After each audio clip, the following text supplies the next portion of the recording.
Okay, for those of you who watched the Insomnia series, this is the Insomnia watch number 4. It's a Bell-Matic 4006 7011. Is from June 1970. I went through, if you haven't watched that video, which I would understand because it was probably pretty long, but this watch I went through and I fully restored. The case finish is original, bracelet's original. I went through everything. All the lines are right. Movement is well, I guess let me go back. This is an early JDM Bell-Matic. JDMs had a higher jewel count. They also tended to be non-lumed, no lume, which is what this has. This is the 27 jewel.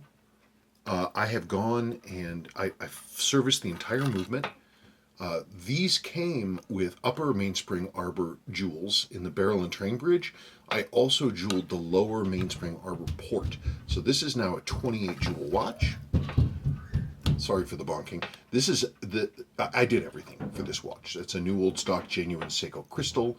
I rebuilt the original crown. It has all new seals. Everything is clean.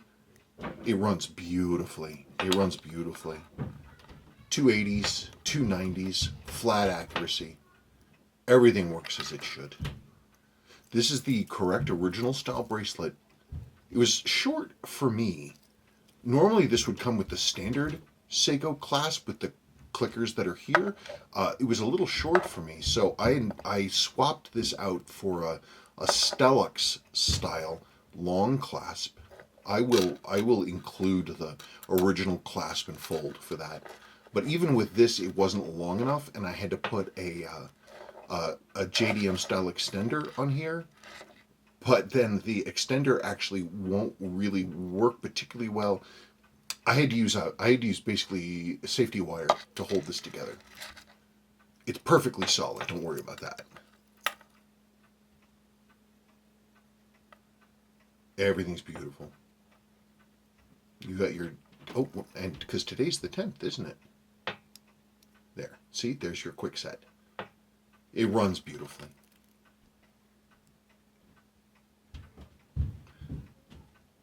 Oh, and one of the neat things about this watch, this is one, there aren't many things about Seiko that kind of bug me, but one of the things is when they're doing their threading and stamping on these case backs, there was no reference or alignment between the position of the stamping and the position of the takedown lugs or to the threading inside the case. They're all random, and so they show up whenever they're going to show up.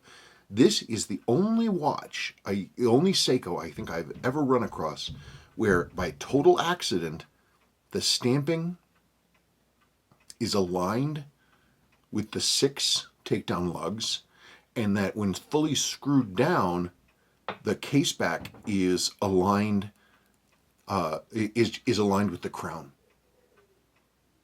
It's kind of that sounds like a weird thing, but I never see that. Case has some markings on it. It's a little blurred, but it's original. It was never abused. Oh, that's so pretty. Look at the dial. Isn't that pretty? What a lovely watch.